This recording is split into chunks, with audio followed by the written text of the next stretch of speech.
Hello everyone and welcome to my new project, Let's Play Again Final Fantasy VII.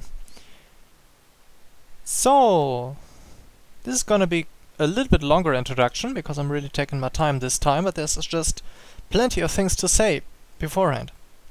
So yeah, you will be able to enjoy a nice intro.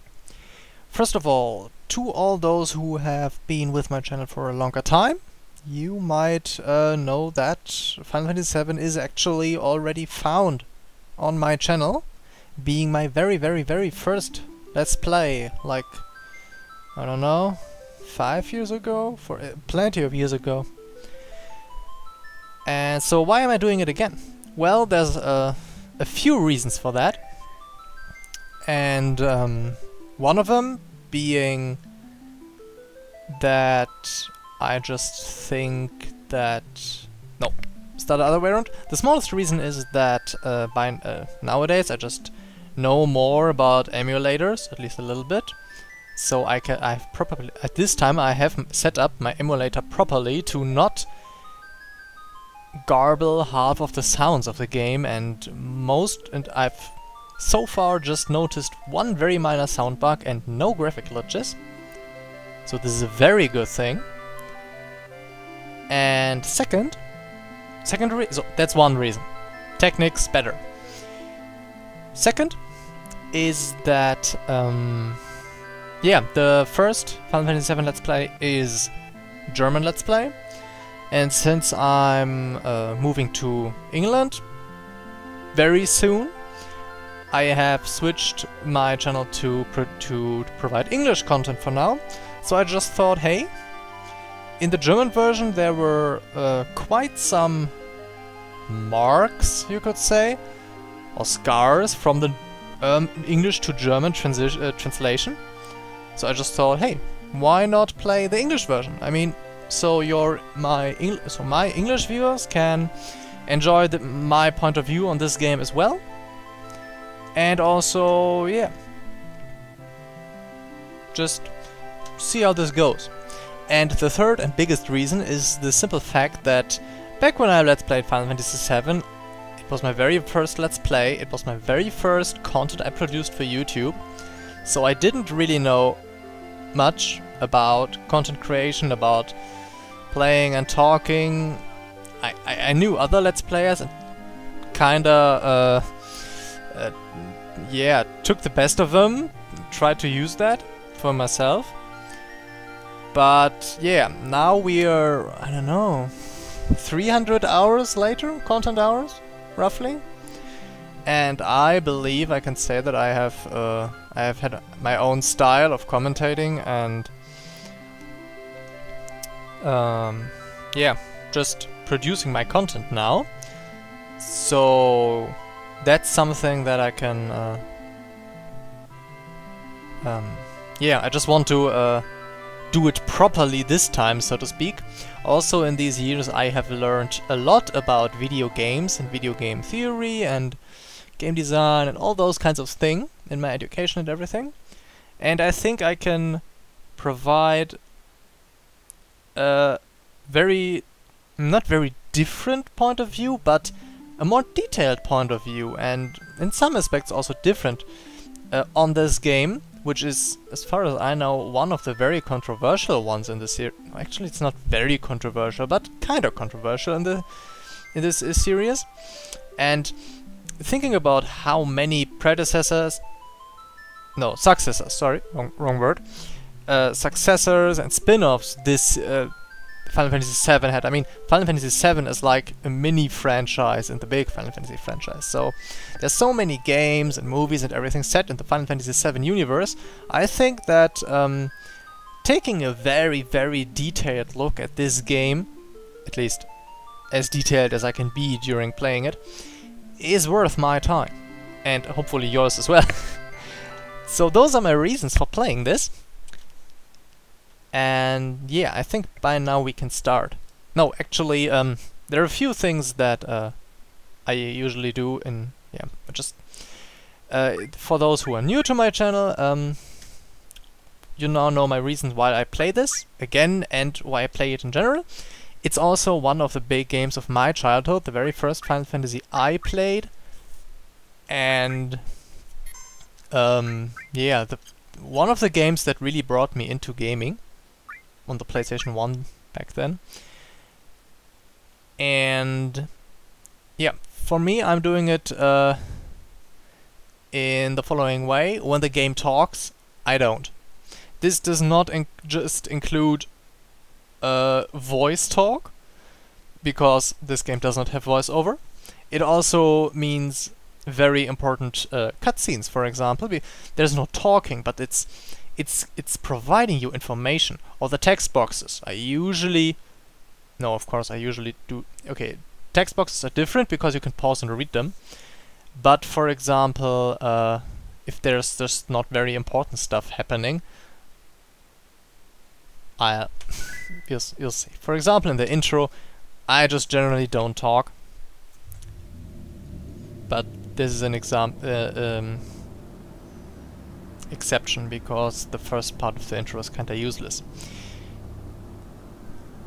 Really. So yeah, going to the game design, I really like the beginning of this game, but I really don't know what this is supposed to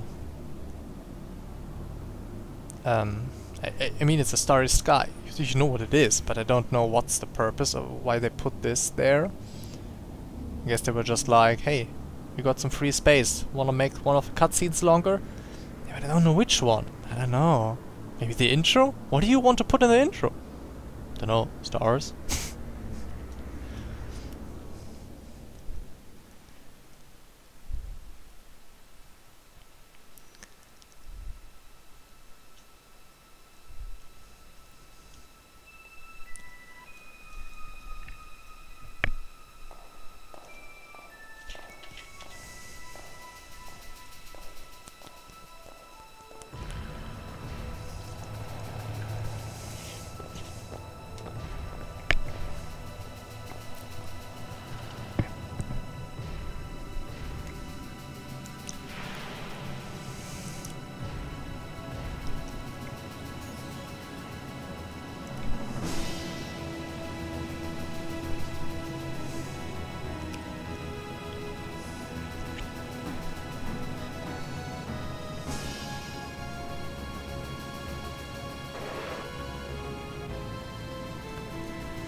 Okay, so one thing I really love about Final Fantasy VII, which I think they did really well, I already told you, I like the beginning of the game. Basically the opposite of Final Fantasy VIII, where the beginning is one of the worst parts. The exposition. Let's just assume you got this game, you did not look into the booklet or anything, you just know, just like you are, you know nothing. And at this point of the game, you have already seen the general setting of technology we are facing. We are roughly modern. Now you see, we have the cars, we have the big Times Square like advertisements and everything. You have seen you have seen this big city, which is not the whole the game. Not the whole game will take place in this city, but the city is important and will be our area for quite a while. Also, you've had some kind of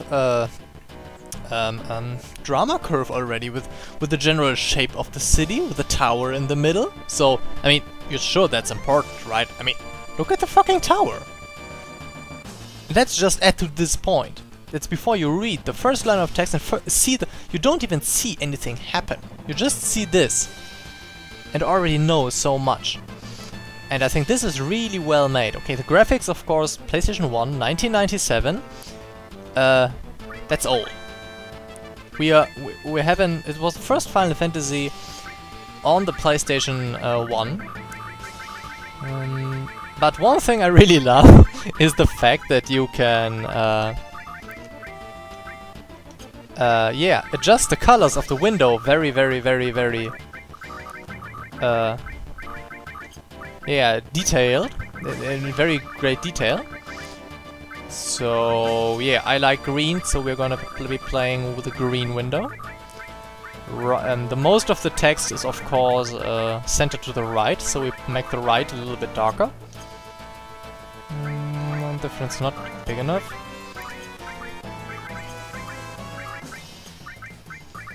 Oops. So yeah, I don't want to spend big time with it, but I just wanted to... I like green and I wanted a nice hue. That's perfect. Furthermore, we have, yeah, sound stereo, whatever. Controller customization, cursor initial memory. I actually like memory more. This is when we have the same menu pop up repeatedly. Then the cursor will also be on the same... No wait, don't want to do this. On the same spot where we put it last time. More, yeah, camera is allowed to move around. Magic order is fine. It's basically the order in which spells are listed here. Heal spells first, then attack spells, and then all the tricky stuff.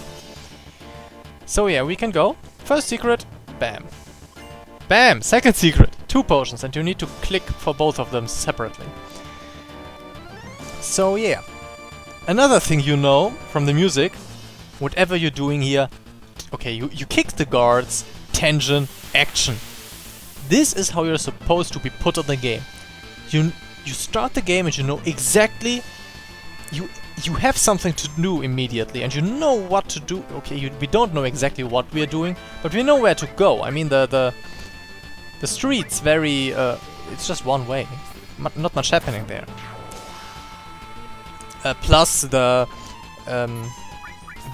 the first Final Fantasy with real 3-dimensional backgrounds, so this walking into the depth of the screen was something that was like technological, woohoo! Level up! Also, this thing, the very first fight, you start with enough EXP that you gain a level up on the very first fight. Level ups aren't really that important here, we don't learn anything special with levels, but it's a nice thing to have. And we need to go up those stairs and...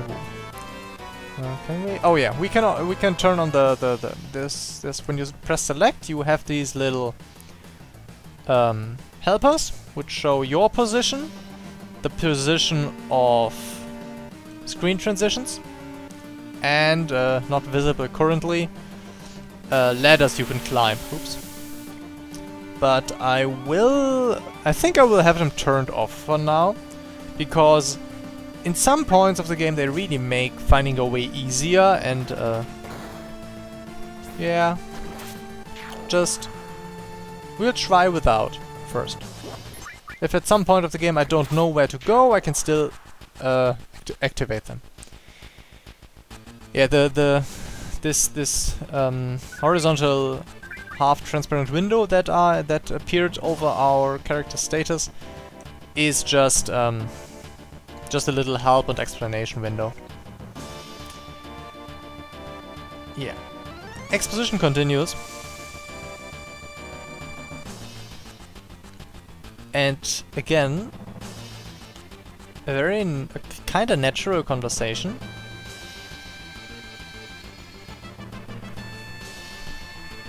That still gives us a lot of information about, well, Soldier is something special. Soldier is opposed to Avalanche, and apparently we are Avalanche. So at some point I have left the enemies and come over here.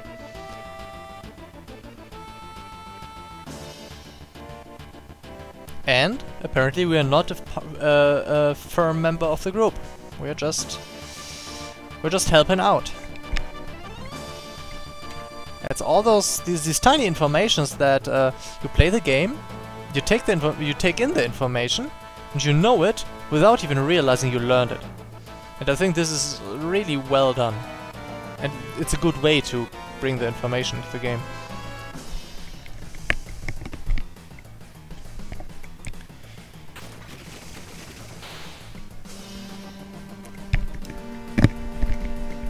Better. Okay. And we are not trusted by everyone. Another character, Barrett. We can rename a lot of things in this game. Yeah. Running in this game is done by continually holding the X button, which is... Okay, this is one thing that I don't understand why they did it. In every other Final Fantasy game I know, X, and most other games too, X is confirm, and circle or triangle are cancel. In this game, X is cancel and circle is confirm, and holding X will make you run. So you need to continually hold it. This is one improvement they made in Final Fantasy VIII, where you need to hold the button to walk and are running by default. But it's something you get used to very fast.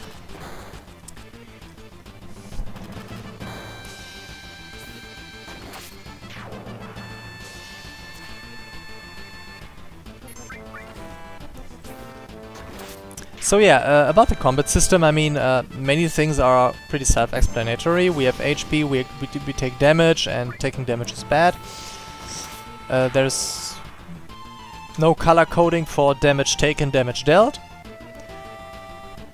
You see our HP and the little number and the little bar MP below. And the one thing that's really interesting is actually the limit bar, or limit gauge, which we can see there below limit level 1. I'll explain next fight.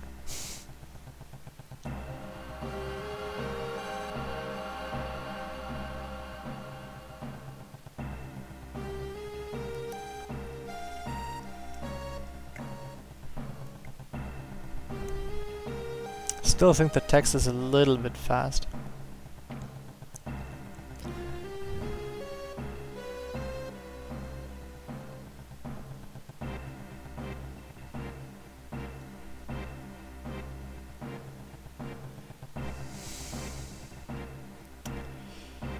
Okay, group management, when you have multiple members in your party, is just they walk into you and disappear, and are grouped with you at that point. Field message, a little bit slower. And yeah, that's just how it happens. Yeah, precisely. This is good. So this tempo keeps me from skipping text too early. So I think you should have a good time to read now.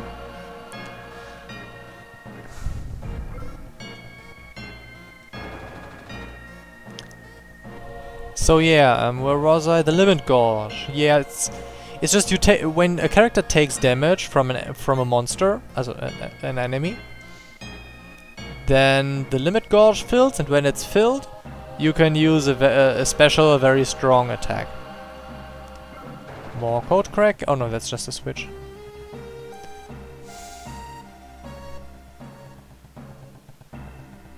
That button. I for a long time as a child I thought it was this yellow button, but it's actually the arrow.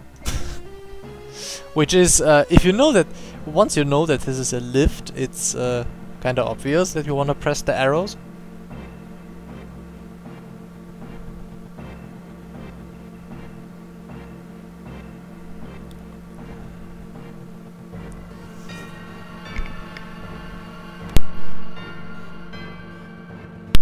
So sorry.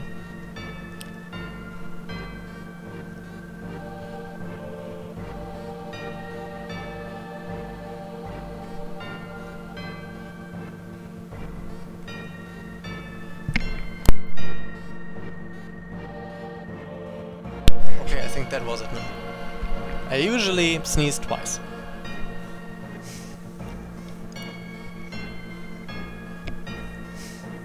Meanwhile, Cloud's pissing off Barrett more and more.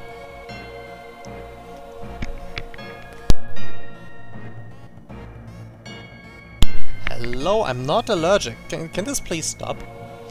Oops. Would be very grateful for that. Oh, there's Jesse running. No, no, no, stop, stop, stop. Okay.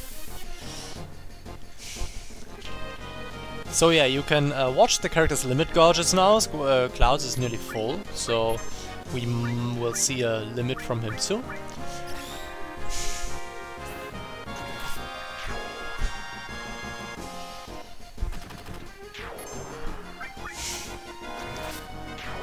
So yeah, combat balance in general in this game is rather long-sighted overall. So, for example, it's the very opposite of Final Fantasy IX, if you know it. In Final Fantasy IX you have the battles are very short, and so either you kill the enemy with 1 or 2 strikes, or the enemy kills you with 4 or 5 strikes. And this is the very opposite. It's very soon the enemies will start taking 2 or 3 hits, but also deal rather little damage. So you just need to heal one every 3 or 4 battles.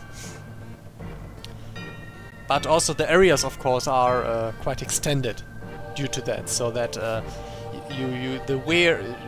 they start to wear you down.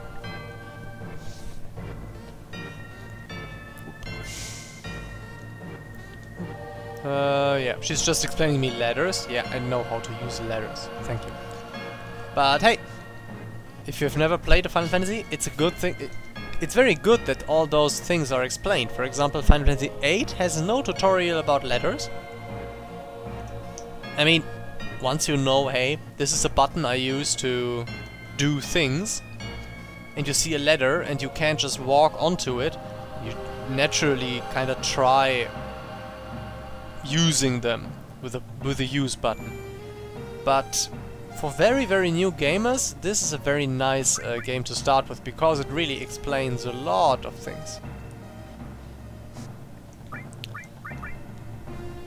So yeah, you'll see some, yeah, those are just some save games I used for playtesting. I've played quite a, like the first half hour of the game or something, until I had some, because there are some things early in the game that I know that often glitch the sound, especially the sound. And so I played far enough to see all of those. And all of them worked fine, so it's really great. You up to this point you have a fully original PlayStation sound. So all of you who have played Final Fantasy VII on the PC are probably kinda orgasmic from the soundtrack. Because the PC version, this game was shipped for PC back then, did just have the MIDI soundtrack, which was a torture. And the Steam version also has the MIDI soundtrack unless you patch it, which is not only a torture but also absolutely implausible, because by now sound cards are powerful enough to play this soundtrack. Back then they weren't.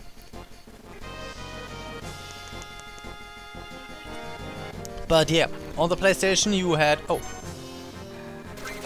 another help with one of the shoulder buttons. You can those little target markings. I actually will have those on. And yeah, another thing I need to explain. We've been back attacked, and you see that Squall Cloud did very little damage. Just 20 instead of the 40 he usually deals. The reason for that is that their characters can be positioned differently in the menu. And they can not only be changed like who's up, who's top, who's bottom and whatever, but you can also, where is it? Order. No, so I can move him around like this. I can also move him around like this. But I can also move him around like this. And this is front row and back row. And in the back row, characters with melee attacks, this character deals half damage, but also takes half damage from enemies' melee attacks. The thing is that what's a melee attack and what's not for monster attacks is sometimes a little bit strange. But in general, it's good standing in the back row if you have a ranged weapon. And as you might have noticed, Barrett uses a gun, so he has a ranged weapon, so he has no disadvantages from being in the back row. Cloud does have disadvantages from being in the back row.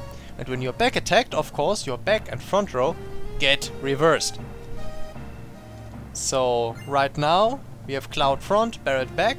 If we get back attacked now, it's Cloud back, Barret front, which is, well, the way we don't want it.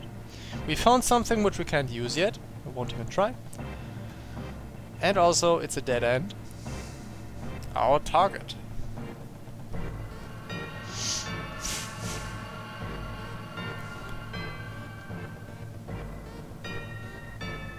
Interesting thing here is in German translation, Barret just says, I'm gonna look at that you do everything right. Which is kind of it's kind of a correct translation for what he actually says in the English version. But it's not, it sounds like, yeah, you just don't make any mistakes because you're a new one in the group or something. But here you can really see Barret's distrust. You don't pull nothing. Something I like. I like the English language in most cases.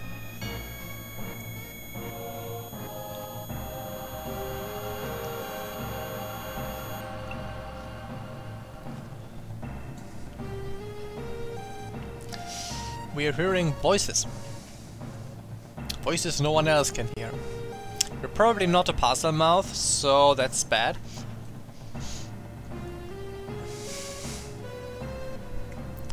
Just play it off and hope it won't get worse.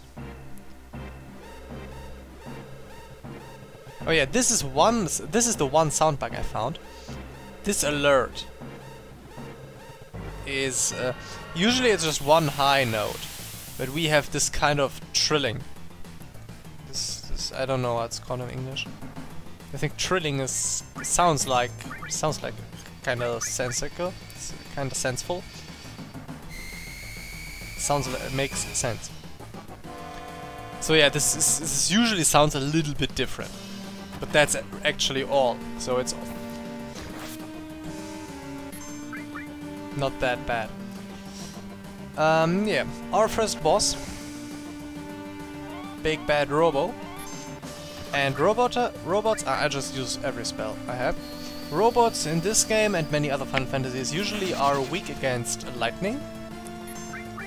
So yeah, Barret cannot use spells. So he just guns it. But with Cloud we have plenty of MP and the spells to use them. So hit it. And we see double the damage of a normal attack.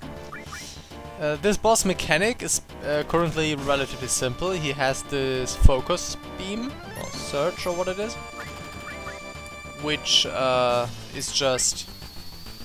it's marking his target, and the target he used his beam on will... the beam itself doesn't do anything.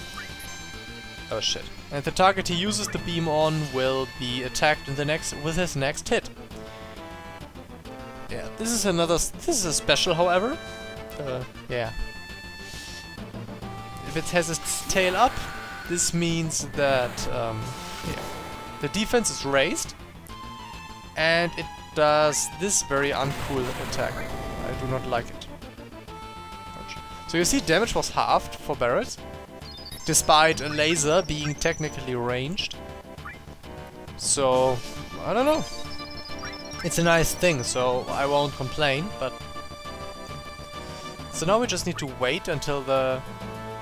yeah, tails down again, like this. And now we can continue fighting without the robot countering our attacks. Oh, critical hit. Search scope.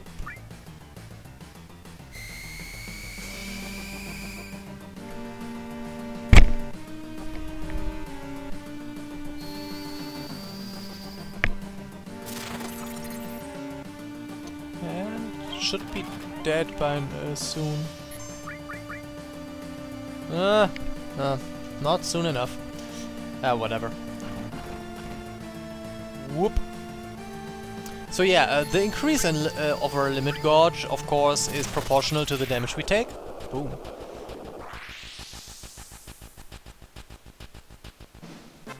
There was also some